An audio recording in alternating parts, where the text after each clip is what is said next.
Why are more people not using lipstick, especially the ones they don't like that dry out their lips? Hey, I'm Issa and I'm learning to convert this van all by myself while traveling out of it as much as possible. Today I'm going to be working on the inside of my van, and this is the official beginning of the real home build, I guess. Hi.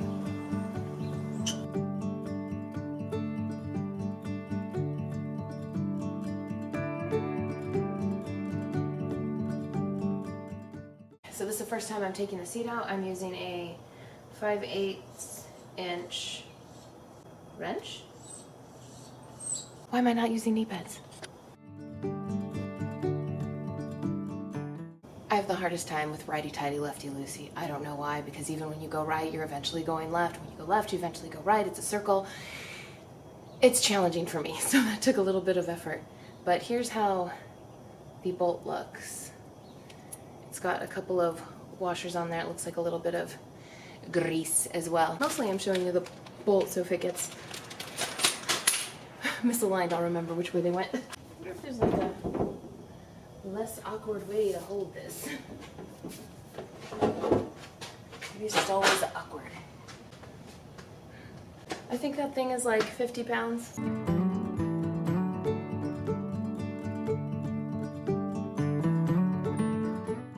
I've got all my XPS fitting, but because of the plate for the seat, I need to cut out just a space of the plate, and I tried to get under there and mark it with a knife. Like, I can't, there's not enough leeway, so I decided some good old lipstick. It worked actually really nicely. Look at that. I now have this beautiful cut line. I'm also using my lipstick on these bolts right here to mark, and I'm kind of cutting out just small half holes in the foam board so it rests like this one. So this is super easy. And then I just really carefully lay it over it. It doesn't take much pressure, I just want to transfer the lipstick. Look how nice that is. You can actually see the bolt mark. And you just clean that off easily.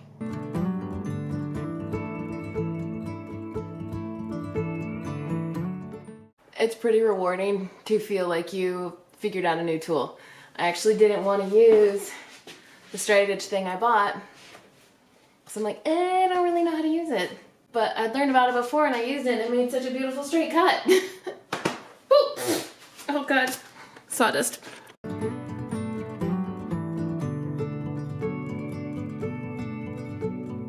I'm going to save some of the sawdust because I thought I had wood filler and I don't, and I need some. So I'm just going to save the sawdust because I've got the glue. That's essentially it.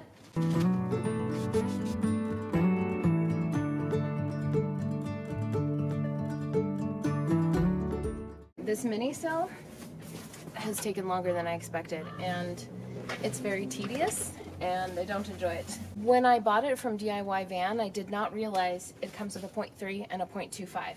So the 0.3 is meant for the corrugations, so these valleys. And then the 0.2, they give you enough layers to lay on top of that, and that's your effective insulation. I did not need any of the 0.25 because I'm going to be doing the XPS. And I guess I thought that it was different thicknesses for different valleys or grooves.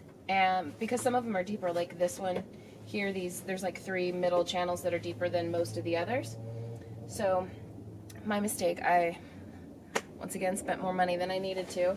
Aside from all of the specific fitting that I had to do in the back, this is not hard to work with. It's just these random fitment areas that have caused a problem. But let me show you just a quick bit of how I'm doing this on something that's easier.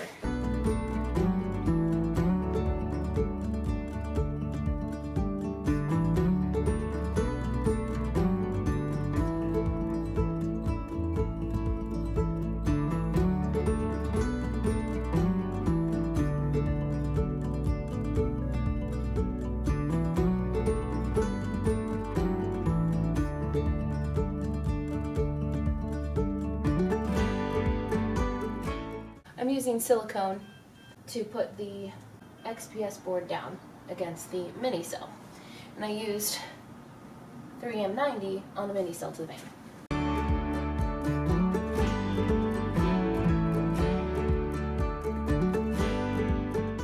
I had this practice piece of 1/2-inch plywood, and I used a router to practice a whole bunch of different cuts. And initially I couldn't get the depth right. It was way too thin. You can see that it's just that laminate on the top, and it's only 1/2-inch plywood, so this is pretty thin to do a biscuit joint in anyway.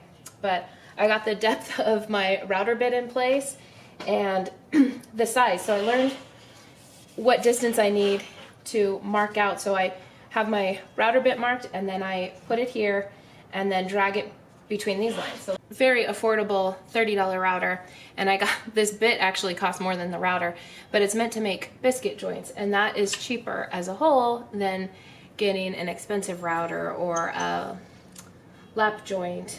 And I don't trust my skills enough to router it out to make a lap joint, so this is what we're doing. Initially this guard didn't fit the bit, so I flipped it over and I used the bit to make the hole bigger. So that works now. And I had to adjust the bit a little bit because this cage would not allow it to stick out where I needed in the wood. So I wrote a line on this little middle plastic mark, and I'm not sure if that's actually supposed to be a guide, but it's a nice mark for me. So I have that as my center line. So what I'll do is I take the router, I go against my first cut line, go in, and then I have 2 other lines on the side, and I have this green line go to each. It's a very small amount to put the biscuit in. This is called a biscuit. I think this is called a biscuit, but it makes a biscuit joint. And so the biscuit goes into this little slot halfway. It sticks out just a little, and the other piece of plywood, I'm gonna make a biscuit cut inside, and this half will go and the board will go together. And then I use glue to put them together.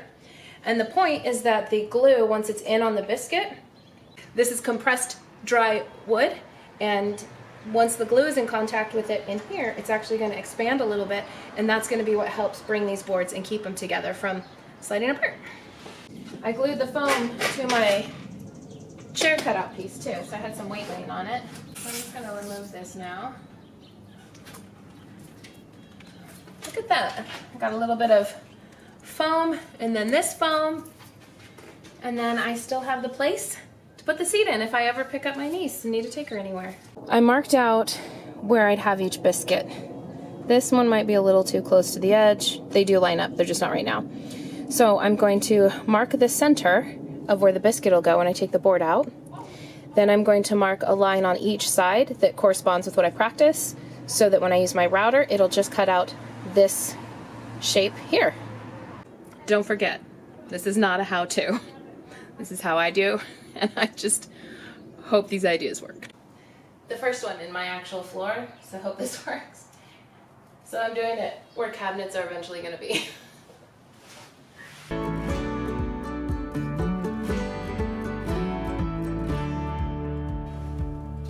It looks good. Oh, I should put the respirator on. Yes, it fits!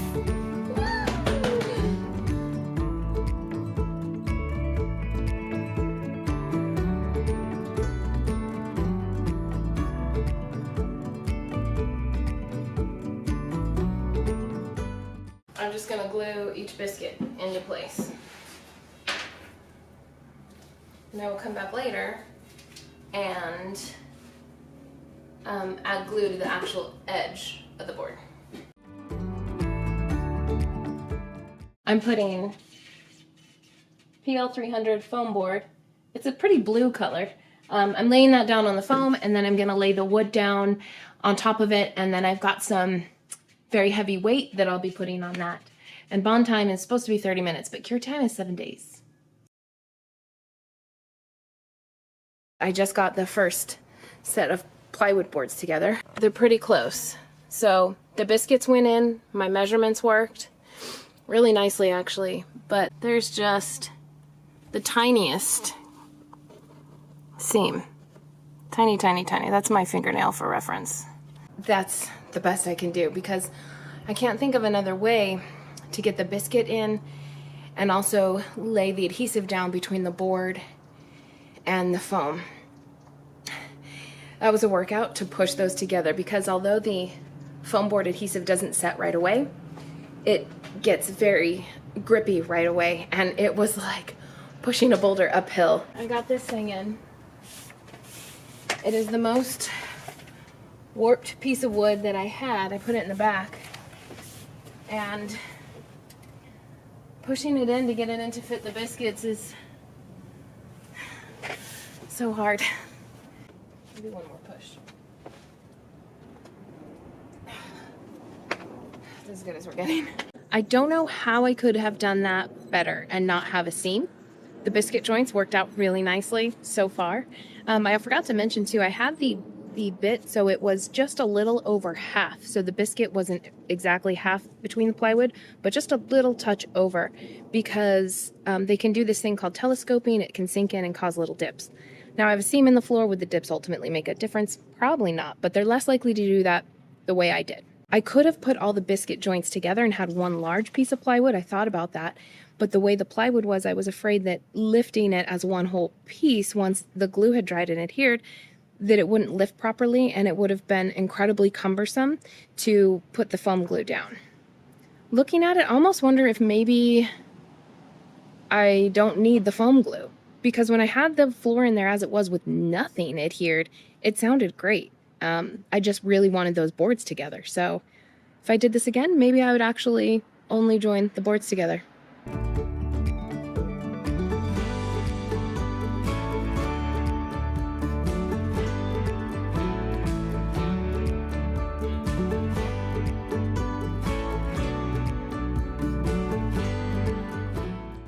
I like it.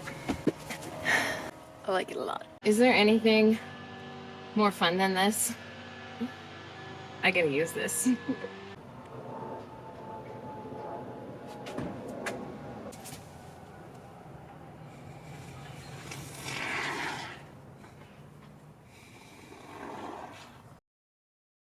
Okay, when doing the great stuff, I thought, oh, I'll put it on the side, but I did not account for this. This wood is already a little bit warped, and so what the great stuff has done, it went into those cracks, and it lifted a little further. So I'm going to try to dig that out. Obviously, it's not adhered to that PL 300, but whatever. This is the back. I'll get enough pressure to have that down. I'm not super worried. I'm going to make my own wood putty. I've been saving my wood shavings or wood filler. And the reason is I just didn't want to buy some, and I knew I could make some. So this is the first time I'm making it, but basically take some sawdust, mix it with some of your glue until it forms a putty, and then I'm going to shove it in the seams. And I don't know how much to use, but we'll start with that much. And you have about 10 minutes to work with it. You want it more like a putty than like a runny glue. Cool thing about making your own, even though wood filler I think is pretty affordable, your color will match exactly what you're doing. I've never seen what real wood filler looks like, so hopefully I'm doing it right. So the goal is you put this in, and you let it dry, and then you sound any rough patches. But oh, this is a total win. Like, this is very easy to use.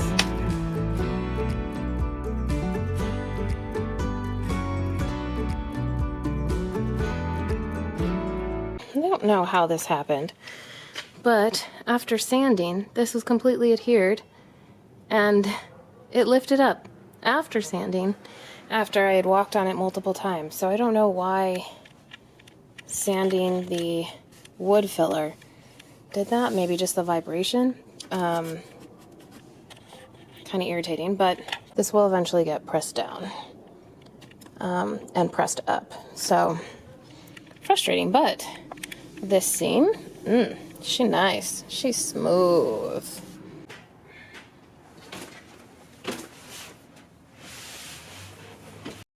So I had actually unwrapped this yesterday, but I forgot to fill with the gaps and cracks. So I had to fold it up into itself. So I'm gonna need to let this rest for a period of time because I can see there's some wrinkles in it, but we're getting there. I'm gonna give it a few minutes to settle in, and then I'll come through and I'll trim loosely. I'll leave, I don't know, an inch or two on all the sides, and then trim those flush after it's heated down. So the adhesive I got was one that was just basically in the frequently bought together category. So I'm hoping it works because I can't find a specific one that says what to use. So it's for commercial use, so here's an open. I'm gonna read the directions first. Trimming this before the adhesive on this half because trimming it after I put the adhesive down the first time for the back half made it really messy. And since I am going to silicone the edges, I get a better trim if I'm not messing with a bunch of glue. Shoot, is this better to do before or after the adhesive, I wonder? Because I really don't know.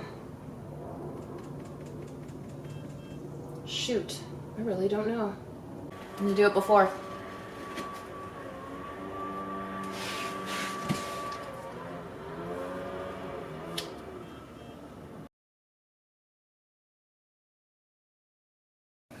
I'm just running the blade down the line where the wood connects.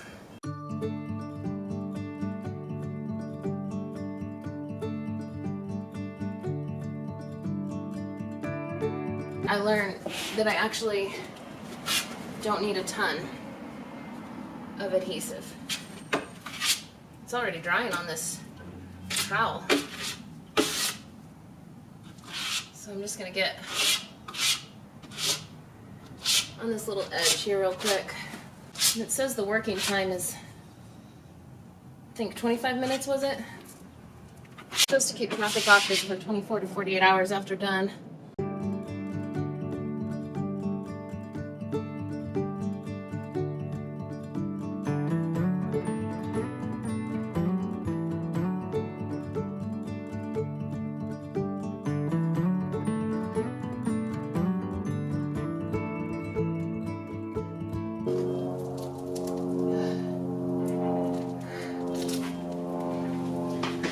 Oh my god, damn it. I've got to wash that off right away.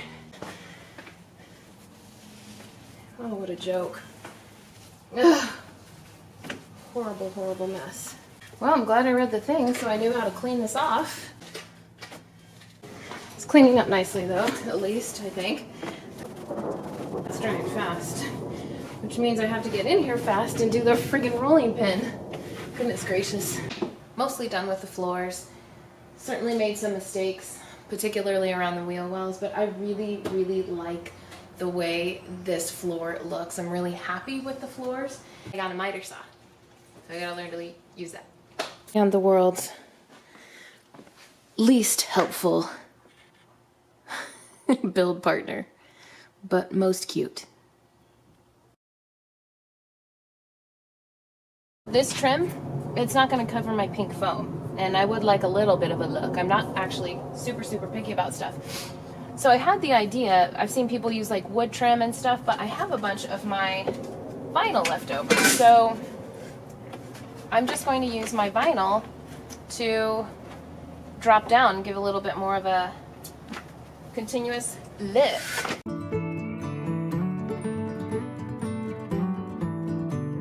I don't know what I was thinking. Why did I get this piece that has, let's see if we can use it. Okay, yeah, that's gonna work. That W piece is right here, so you're not gonna see it, or that V notch.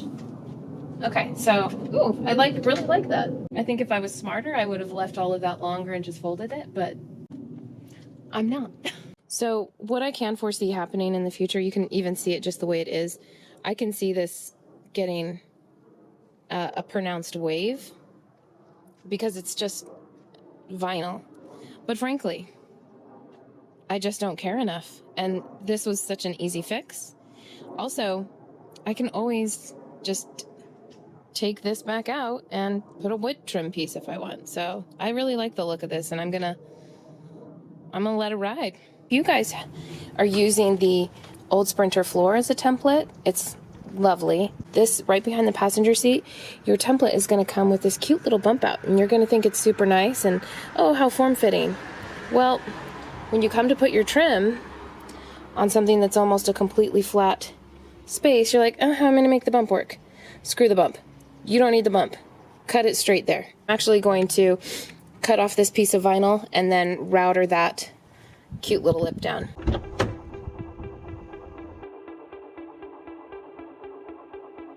I love air quotes, huh?